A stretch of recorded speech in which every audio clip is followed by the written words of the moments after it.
We live in a society that is less and less willing to tolerate any kind of absolute reality, any claim to know something. But John says we can know. We can know what's from God. I want to read something to you to illustrate this. This is you can find this anywhere. I'm not even going to name the particular person because this happening all over the place. But some of you maybe have heard that the teaching of mathematics lately has come under scrutiny because it might be tainted by racism. Y'all heard this? Some of you have. I'm just going to read you some of the sentiments that have been expressed in one book regarding this.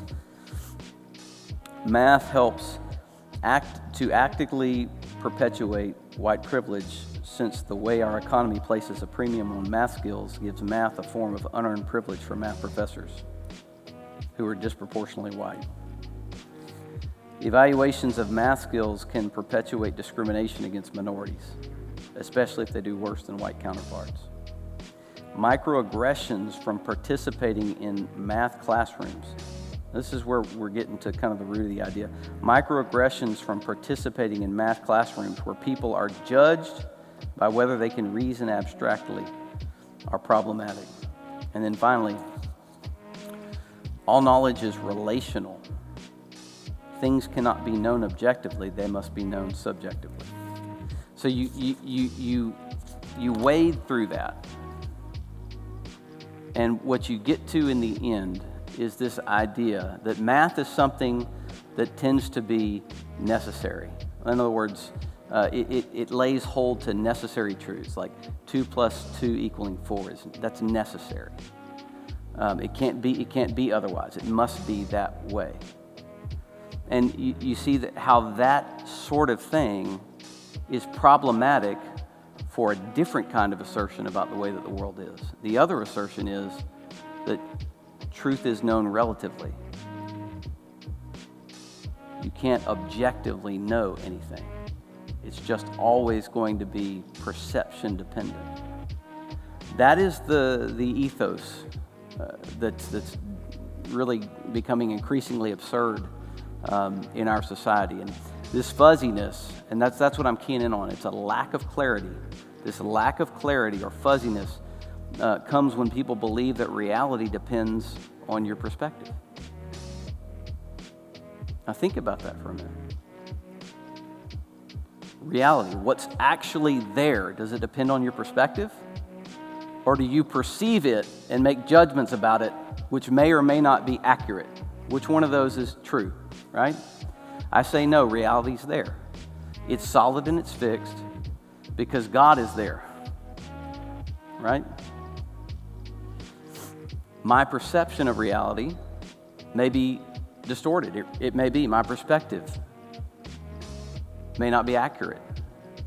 But it does no good to say that there's not a solid reality behind my perceptions, that there isn't this firm rock of truth which can be, against which my beliefs and ideas can be measured. Do you see this? So the reason I read this was to say fuzzy, lack of clarity. We don't need more absolute, says this particular authority on math, professor at a university. We don't need more absolute. We need less. We don't need standards by which people can be judged right or wrong in their assessments. We need less clarity. Okay. Now, my goal is not to trace the social issues down to the bottom behind that. What I'm trying to do is to highlight that the Bible gives us a different view of the world. John says you can know. You can know what comes from God and what doesn't. Okay? And so what I'm concerned with is that this relativistic thinking, which produces, I think, a debilitating fuzziness. It's debilitating. We're not going to name issues right now, but you can think of your favorite issues out there right now that you think, what in the world is going on? How can somebody possibly think this way? I'm going to argue it's because of this debilitating fuzziness. this refusal to pursue clarity, absolute truth. What is it? Even if I'm having trouble, even if my perceptions are always going to be distorted, is there a truth for me to find? You see? The Bible is telling us there absolutely is. And so what's the point? Why say this? Our society's fuzzy thinking and unwillingness to know anything with certainty must not be allowed to creep into the church.